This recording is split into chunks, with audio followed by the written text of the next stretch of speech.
السلام علیکم ورحمۃ اللہ وبرکاتہ۔ معزز دوستو،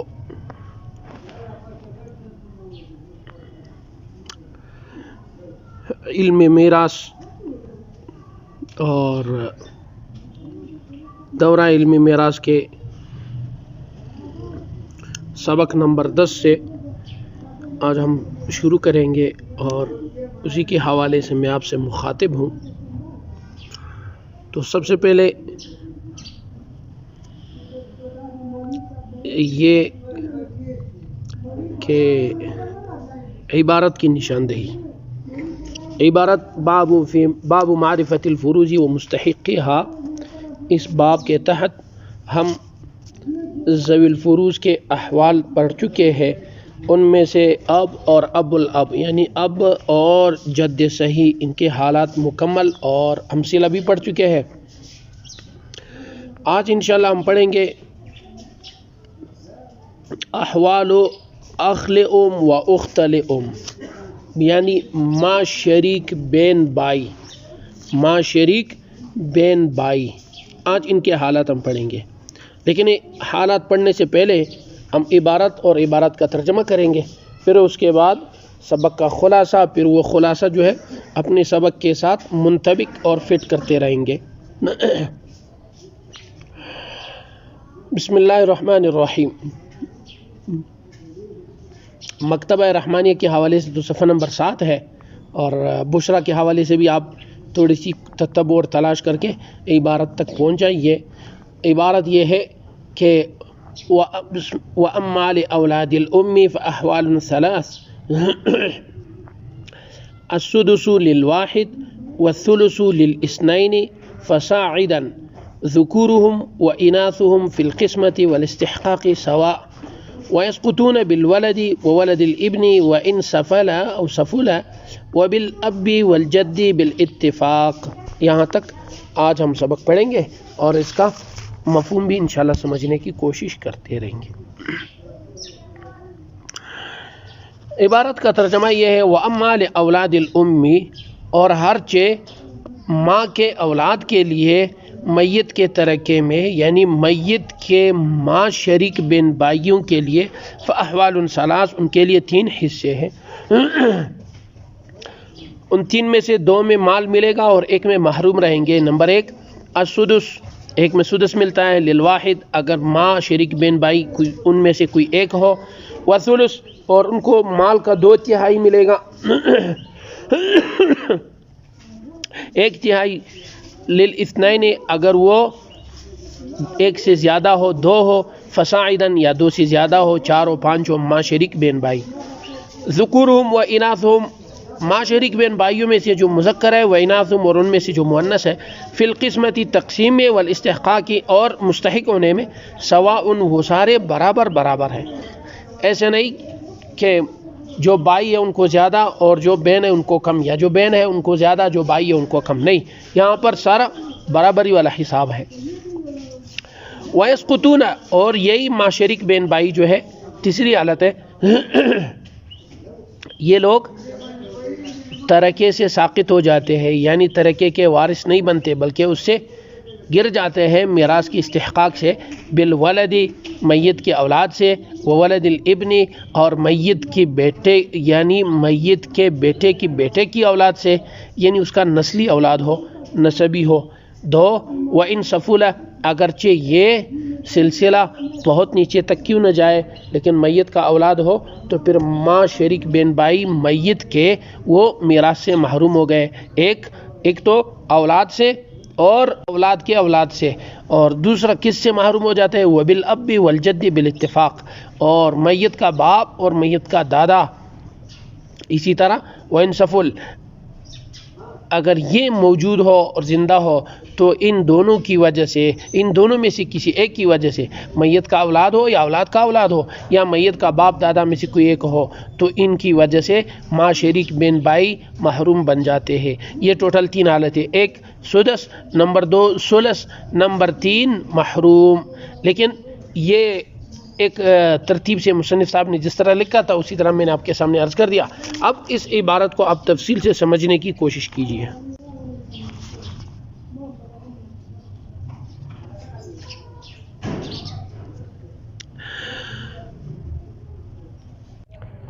اچھا، یہ عبارت کا مفہوم ہوا۔ تو آج ہم جس ذوی الفروض کے احوال پڑھیں گے وہ ماں شریک بین بائی ہے، جس کو آپ اخیافی بین بائی بھی کہہ سکتے ہیں۔ ان کی ٹوٹل 3 حالات ہے۔ 2 حالاتوں میں ان کو مال ملے گا میت کی ترکے سے، اور ایک حالت میں یہ لوگ محروم ہو جائیں گے۔ پہلی حالت ان کا یہ ہے کہ اگر ماں شریک بین بائی ان میں سے کوئی ایک ہو، جس کو ہم اخیافی بائی کہتے ہیں، تو اس ایک کو میت کے ترکے سے سدس مال ملے گا، یعنی 6 حصے بنا کر ان میں سے چھٹا حصہ ملے گا۔ دوسری صورت یہ ہے کہ وہ بین بائی ایک نہ بلکہ ایک سے زیادہ ہو، یعنی متعدد ہو، 2 ہو، 3 ہو، 5 ہو، مطلب ایک سے زیادہ ہو۔ تو اس صورت میں خواہ وہ سارے بین ہو یا سارے بائی ہو، اس کا کوئی پرواہ نہیں ہے، تو ان کو میت کے ترکے سے ثلث مال ملے گا، یعنی 3 حصے بنا کر ان میں سے 1/3، ایک ثلث ان بین بھائیوں کو ملے گا، چونکہ وہ متعدد ہے۔ اور یہ ثلث جب ان بین بھائیوں کو، ماں شریک بین بھائیوں کو ملے، وہ کس طرح ملے گا ان کو؟ یہ ان کو اس حیثیت سے نہیں ملے گا کہ یہ بائی ہے تو اس کو زیادہ، یا یہ بین ہے تو اس کو زیادہ، نہیں، بلکہ ان کے درمیان بالکل 50-50 تقسیم کیا جائے گا، کہ جتنے لوگ ہیں اتنے حصے بنا کر ان میں تقسیم کیے جائیں گے۔ کوئی کسی سے کم اور زیادہ نہیں لیں گے، سارے برابر برابر حصے لیں گے۔ یہ ہوا دوسری حالت۔ اور تیسری حالت یہ ہے کہ میت کے جو مذکر یا مؤنث اولاد ہے اپنا، یا میت کے اپنے مذکر اولاد کی اولاد ہے، جس کو ہم پوتے کہتے ہیں یا پوتے کے پوتے کہتے ہیں، اگرچہ نیچے تک ہو، اگر ان میں سے کوئی ایک ہو، یا میت کا باپ یا دادا زندہ ہو، تو اس وقت یہ ماں شریک بین بائی، جس کو ہم اخیافی بین بائی کہتے ہیں، یہ لوگ میراث سے محروم ہو جائیں گے۔ یہ احوال و اخل ام و اختل ام کی ایک تعبیر اور ایک انداز سے آپ کو عرض کر دیا۔ اچھا، ایک اور انداز سے سماعت فرما لیں، ممکن ہے وہ آپ کو زیادہ اچھا اور آسان لگے۔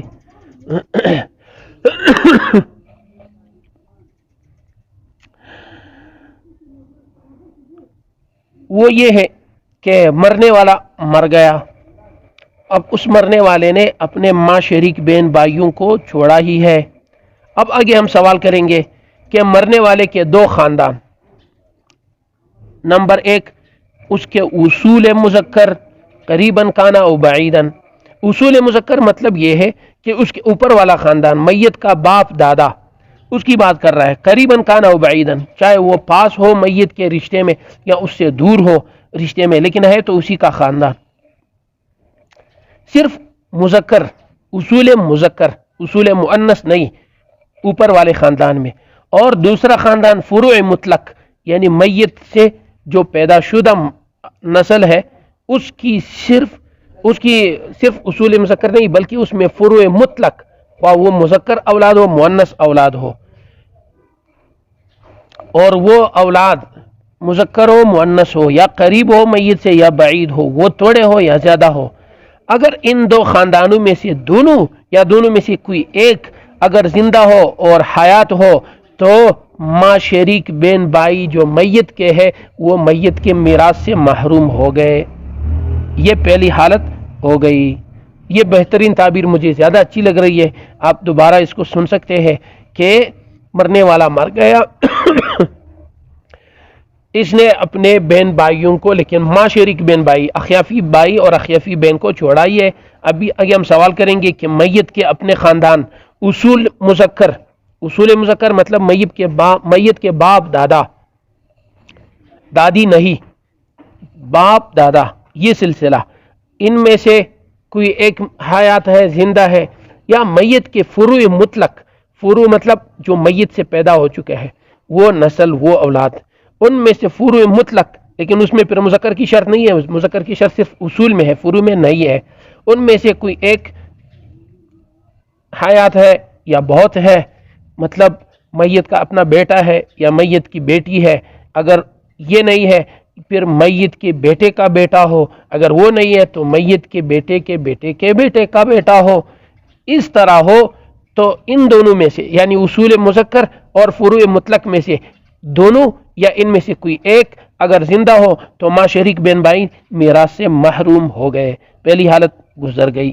دوسری حالت یہ ہے کہ ان دونوں خاندانوں میں سے یعنی نہ میت کا اصول مذکر میں سے کوئی موجود ہے اس دنیا میں زندہ ہے اور نہ ہی فروع مطلق میں سے کوئی اس دنیا میں زندہ ہے، تو پھر اس وقت ہم سوال کریں گے کہ کیا میت کے جو ماں شریک بہن بھائی ہے، جو اخیافی بہن بھائی ہے، وہ ایک ہے یا متعدد ہے؟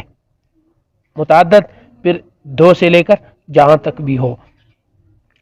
اگر وہ لوگ متعدد ہے تو ان کو ثلث مال ملے گا، یعنی ٹوٹل مال کا 3 حصے بنا کر ان میں سے 1/3 ان متعدد ماں شریک بہن بھائیوں کو ملے گا اور وہ سارا ان کے درمیان برابر سرابر تقسیم کیا جائے گا. دوسری حالت. تیسری حالت یہ ہے کہ اگر ماں شریک بہن بھائی غیر متعدد ہے، غیر متعدد مطلب اس میں تعدد نہیں پایا جاتا بلکہ ایک ہی ہے، یا تو ماں شریک بھائی ہے یا ماں شریک بہن ہے، تو اس صورت میں اس میت کے ماں شریک بھائی یا ماں شریک بہن کو پورے مال کے 6 حصوں میں سے 1 حصہ ملے گا، جس کو ہم اپنی اصطلاح میں سدس کہتے ہیں. یہ احوال اخل ام و اختل ام مکمل اور کمپلیٹ ہو گئے. اللہ تعالیٰ سے امید ہے کہ اللہ تعالیٰ نے آپ کی دلوں میں جس طرح کتاب میں ہے، جس طرح تعبیر کی گئی ہے، اسی طرح آپ کی دلوں میں اللہ تعالیٰ نے ڈالا ہوگا. بس اللہ تعالیٰ آپ کو مزید فہم سلیم، عقل سلیم عطا فرمائے، اور اس سبق کا جو مشق ہے، جو مسائل ہے، وہ چونکہ حالات 3 ہے تو میں 3 مسئلے وائٹ بورڈ پر میں لکھ کر حل کروں گا اور اس کی تصویر جو ہے وہ اسی گروپ میں اور اسی سبق کے ساتھ میں آپ کو سینڈ کر دیتا ہوں. آپ اسی سے دیکھ کر مسئلے کو مزید سمجھ سکتے ہیں. احوال اخل و مختلم اخیافی بین بھائی کے حالات کو آپ مزید پختہ اور مضبوط کر سکتے ہیں، بالمشاہدہ سمجھ سکتے ہیں. لیکن شرط یہ ہے کہ سمجھنے کے بعد آپ پھر اس کتاب کو، اس مسائل کو اپنے سامنے رکھ کر اس پر مزید مشق کیا کرے، تاکہ پھر یہ آپ کے پاس جو امانت آ رہی ہے، یہ امانت آپ اس کو محفوظ کر کے پھر کسی بھی وقت جب آپ چاہو، اللہ تعالیٰ جب چاہے آپ سے وہ امانت دوسرے تک پہنچوانا چاہے، تو پھر اس وقت آپ کو یہ امانت محفوظ رہے اور آپ کو یاد رہے. بس اسی پر اکتفا کرتا ہوں. اللہ تعالیٰ ان باتوں پر عمل کی توفیق اور ان باتوں کو محفوظ کرنے کی توفیق عطا فرمائے. السلام علیکم ورحمۃ اللہ.